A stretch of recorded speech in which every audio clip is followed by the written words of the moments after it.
Hi everybody, Matt Lawton here with a special edition of the Astrological Winds channel.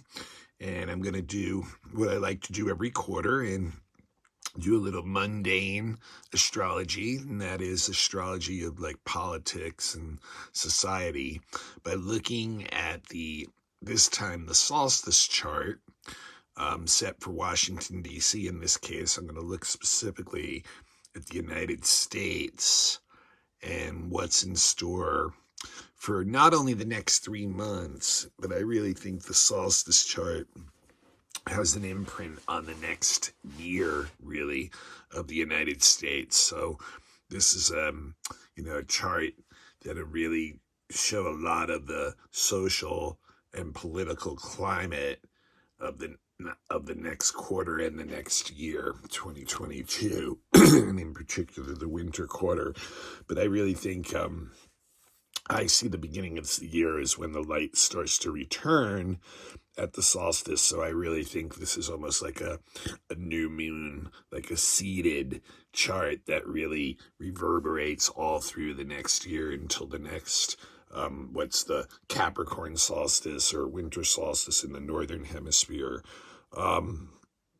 So the first thing to note I noticed about this chart right away is that, and you can see that almost all the planets are on the left side or the east horizon. In the case of a chart, that is the east horizon. And that just really shows the United States is going to be very, very absorbed in what's going on within the country itself, that the rest of the world is kind of an afterthought for the most part. And of course, that is leaving a vacuum in places where the United States in the past acted as a major player in things that were going on. But it seems like the United States is going to be so absorbed in its own issues that there's not going to be much going on the side of the issues of like allies and even enemies, but or maybe in the sense of not the way it's been in the past. Anyway, look at this chart here. Very interesting. Jupiter is the ruler of a Pisces ascendant, and it's right on the ascendant. So Jupiter in the critical 29th degree of Aquarius is conjunct this 3 degrees ascendant Pisces, which it actually rules. And so the first house, which is what the ascendant also rules, is really what the mood or attitude of a nation is. And it's really interesting because the first house is also loaded up with Neptune, also in Pisces, and Chiron in Aries. And what's really interesting to me right away about that is that Jupiter, Neptune, Chiron, and Pisces all have a very strong, like, spiritual type of nature to themselves, that they have the energy of like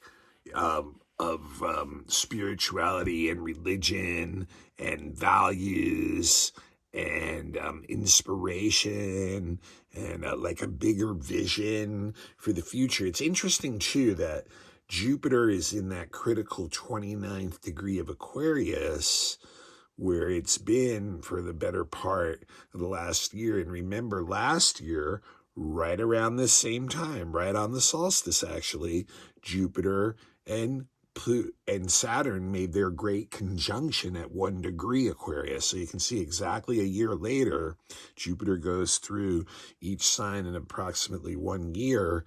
It's right at the end of Aquarius, and in this critical 29th degree where it's like, okay, are we ready to make improvements to certain systems? And it seems like a lot of that may be like in our belief systems and in our value systems and in our, in how we find some kind of maybe, relief or solace even there, but also having a lot to do with like a vision for the future, um, feeling inspired or imaginative on that level and trying to bring in, I mean, it seems to me that it's really inevitable in the dawning of this age of Aquarius. And, once again, Jupiter here at that 29th degree of Aquarius and all this Piscean energy and Neptune so strong in Pisces too, that it just seems inevitable that society is heading towards this age of what is social type equality in whatever way that's defined. And you can see like, a lot of this is both like being positively and negatively acted and reacted upon by people in society right now.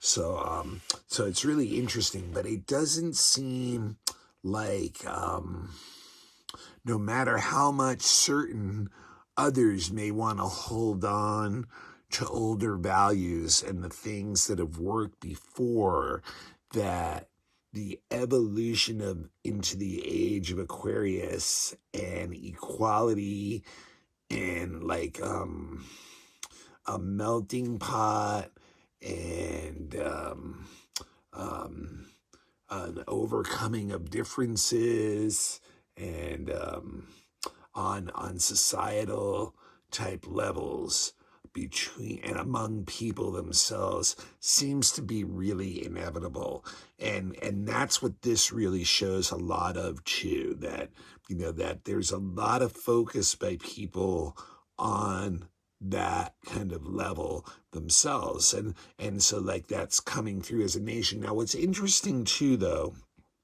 about all this is that Jupiter is square Ceres, so showing stress to resources and supplies and things like that.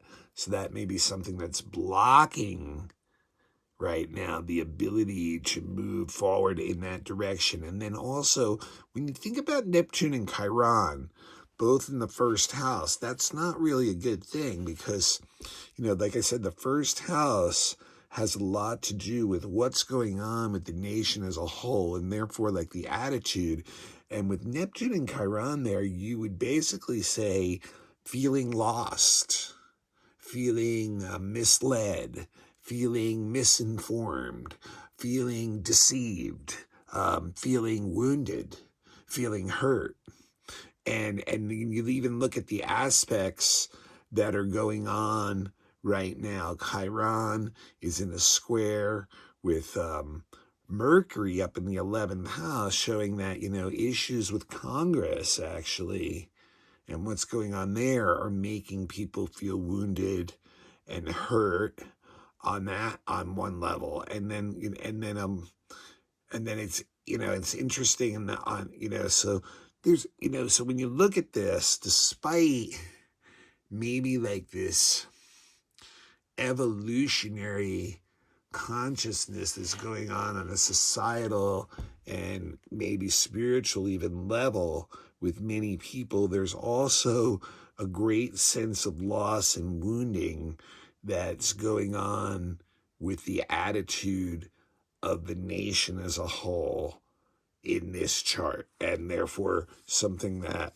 will be seen or felt by people, the citizens of the nation, over the next quarter and year.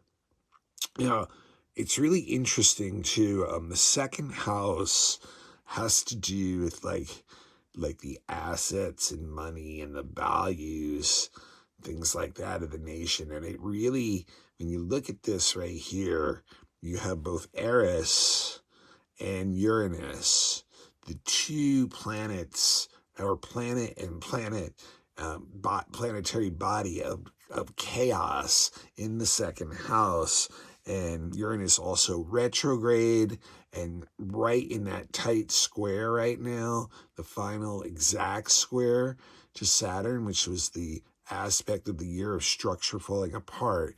This is the first two hints of a very strong possibility of chaotic economic news and issues this year, and like a lot of upsetting things with Uranus in Taurus and retrograde. It's showing that a lot of that chaos may have to do with, once again, what we're already seeing, supply chain type issues.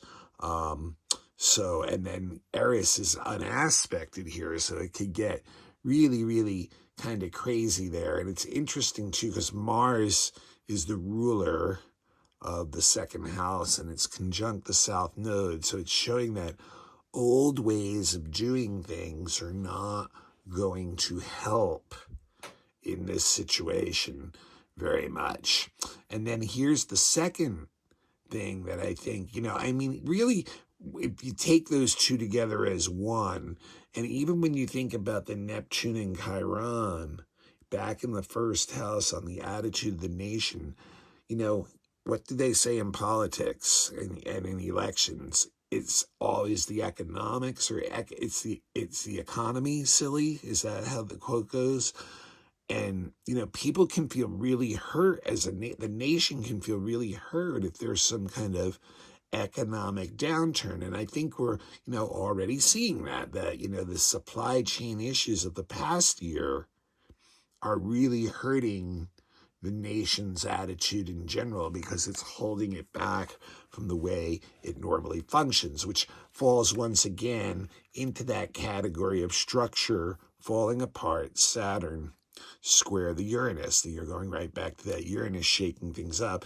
Interestingly enough, too, Saturn in the 12th house representing large institutions and really being shaken up. And I would say a great example of that right now, and what's been going on for the past year, and obviously is going to continue, is, the large hospitalization rates from the COVID whenever it kind of comes up again. So, but here is another marker, what I would call the third marker already, of possible big issue and resource problems continuing, as we have Ceres still retrograde and in the critical degrees of Taurus and conjunct the North Node, and like I said, in a square to that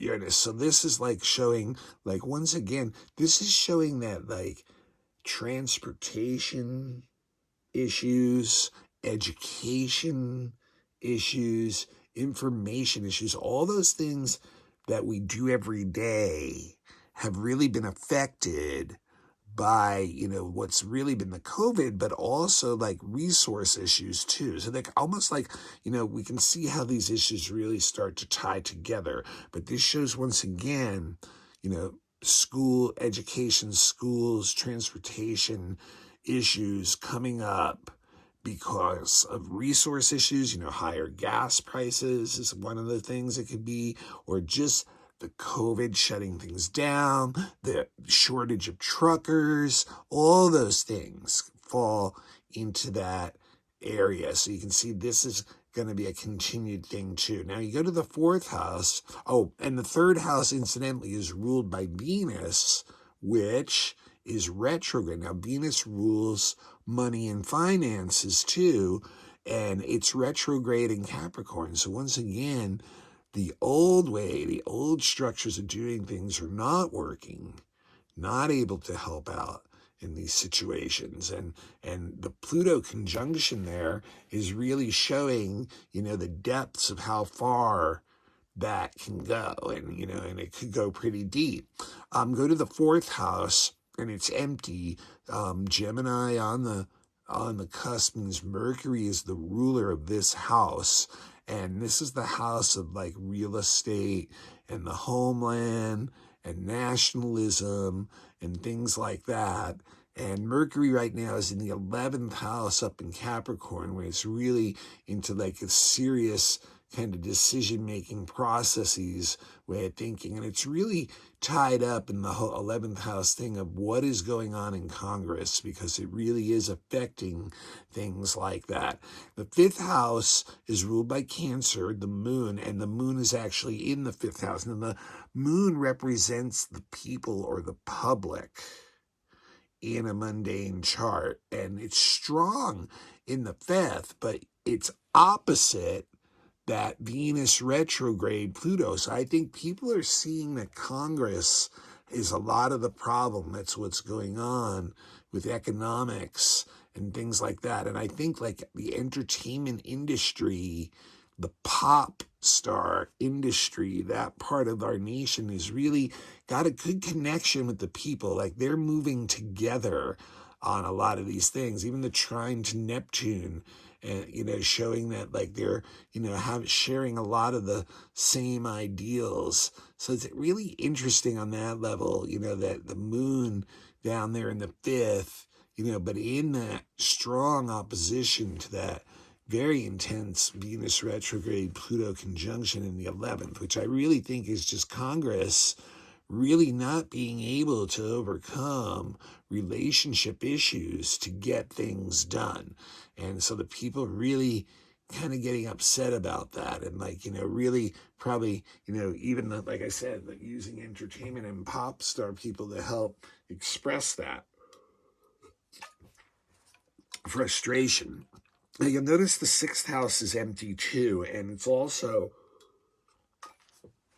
got Leo intercepted in it. And I really think, Leo represents the leader, the executive branch, somewhat of the government. And I think there you're showing that the police and the military and the civil servants, which is what the 6th house represents in a mundane chart, are having a disconnect with the leadership right now, the executive branch.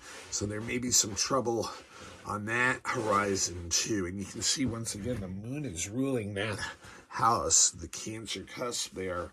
So, like trying to align with the people is what those servants are trying to do. The 7th house is empty too, and that's the house of our allies and open enemies. And, this is looking kind of a little dangerous here, actually, because we're not doing anything on the world stage.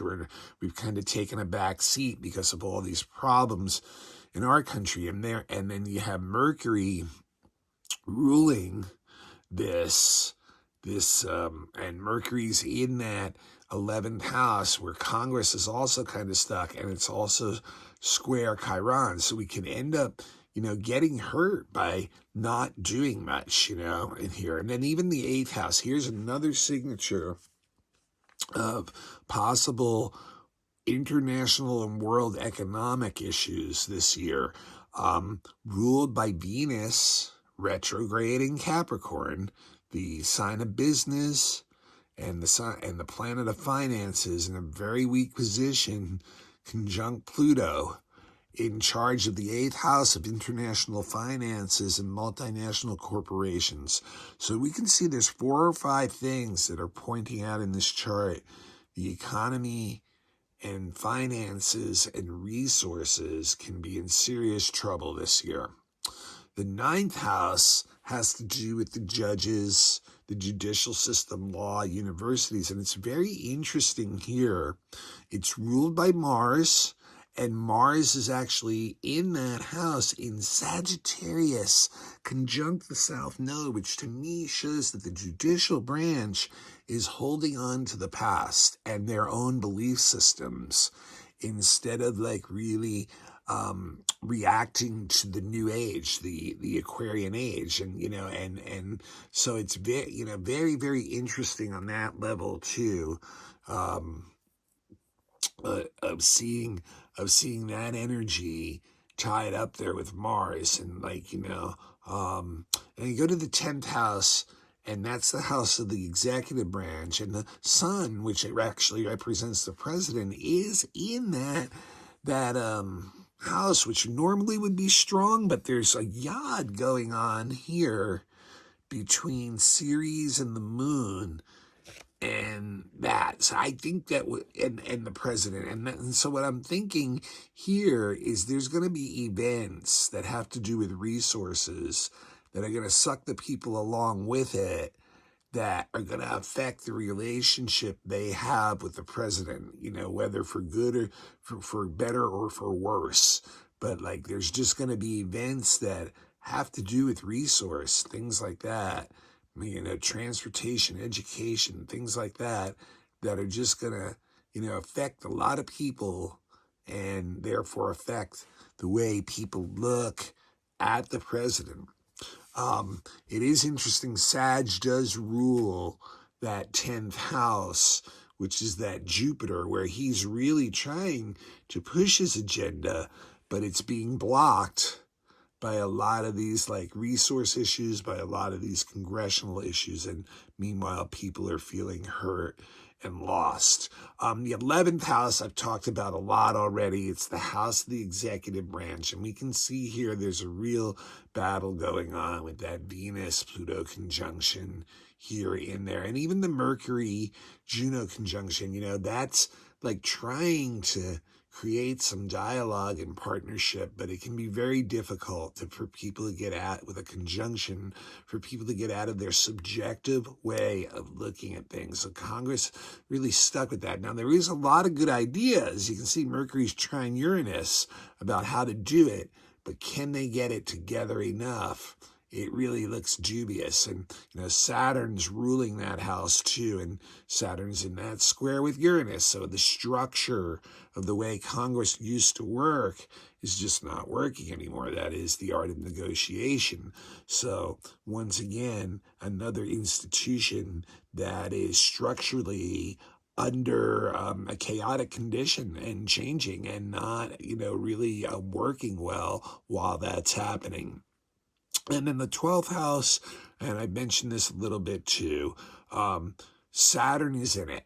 And so it's the house of large institutions like hospitals and prisons and old age homes, things like that. So once again, Saturn, restrictions going on there. Why? Obviously, just like the last 2 years, COVID issues overwhelming those facilities. Saturn is the ruler of that house too. A lot of chaos going on with anything that Saturn represents: authority, structures, old ways of doing things, all under shaking of the Uranus earthquake square to it. So you can see, I would say in general for the United States, there's so many issues going on within it that it's not able to keep an eye as a world policeman anymore, and it's losing its status there. And that this year and this quarter there's going to be a lot of continued supply chain issues that are going to affect the economy. The economy could actually get worse. And, the issues going on in Congress going to continue. The disconnect with the executive branch. Many people going to continue. Judicial branch that's kind of stuck, maybe a little bit in old ways, going to continue, So there's a lot of, we can already see a lot of this energy at play even in the current events. And the reality is, just as I've said before, when you study astrology long enough, you see how 1 year's aspects turn, just continue the story of the years before that. And pretty much like a relay race where it just hands off the baton of what's been going on. So of course, a lot of what's going on in this next year is going to have a lot to do with what has been going on in the last year or two. And we can see that, a lot of these things that I'm talking about in this chart that are indicated in this chart are already or have begun or already have been going on, and it seems like it's going to continue to do so. And I think really, the economy can really be the thing that may get hurt here. People may blame Congress, blame all three forms of the government, really, of the federal government here can easily be blamed for the pain and, and the disillusionment that people have on that level, and really feeling their best connection is actually with like entertainers and sports stars and people like that. People, they seem to speak more for the people and care more for the people than the politicians do. Seem to care more for the way things are, and big business, and and old value systems, things like that, that continue to hurt the whole attitude of the nation. All right, this is Matt Lawton. This is the Astrological Winds channel. This is a special edition on just this mundane chart. I'm on YouTube every week on Mondays with a weekly weather report, astrological weather report. So check that out every week on YouTube, or just get on your favorite podcast like Reason has me, or you can get on Spotify and look it up, Astrological Winds channel, or you can also become a follower on Instagram, or you can friend me on Facebook, Matthew Lawton, Lauten, and I also post the links there. It's a free service, so pass it on to someone is the best way you can repay me. If you'd like to give a donation, I'm always welcoming donations on Venmo or Zelle or PayPal. Look me up at Matthew Lawton, Lawton, Lauten on Venmo. And you can find me under my email, mattHue823@gmail.com. That's mattHue823@gmail.com. I'm also available for all kinds of readings. If you or anyone you know needs a reading, and they make a great Christmas gift, by the way, too, just make sure the person really wants the reading. Don't want to ever force someone into a reading they don't want, right? But anyway, natal chart readings, knowing your birth chart, or doing a predictive reading for your next year so that you get your personal weather report for the year. Or if you're looking to move somewhere new this year, run some new location, astrocartography for you. Or if you had maybe a child or expect to have a child, want to look at the first 20 years of a child's life, you can do a children's chart. Or maybe you're in a new relationship, you can do a relationship chart. Looking to start a new business or project soon. Election charts help to choose the best timing to do that. Or if you might have some question that's really burning inside you, can't seem to get the right answer, horary question charts work for that. And so all types of things. And even, fixed star readings for people who are interested maybe in what may be their deeper soul purpose. So all kinds of stuff, classes available, lectures available. Just email me one more time, mattHue823@gmail.com. Follow the Astrological Winds channel on Instagram, YouTube. Get on Spotify and check out, there's probably 15, 20 different podcasts that carry me. Reason does, Apple, iCat, so many of them. So just go out there and look it up. You'll find it out there. Thanks again. Let's all have a happy new year. And the next podcast will be for the last week of December's weather report. Until then, happy solstice and happy 2022.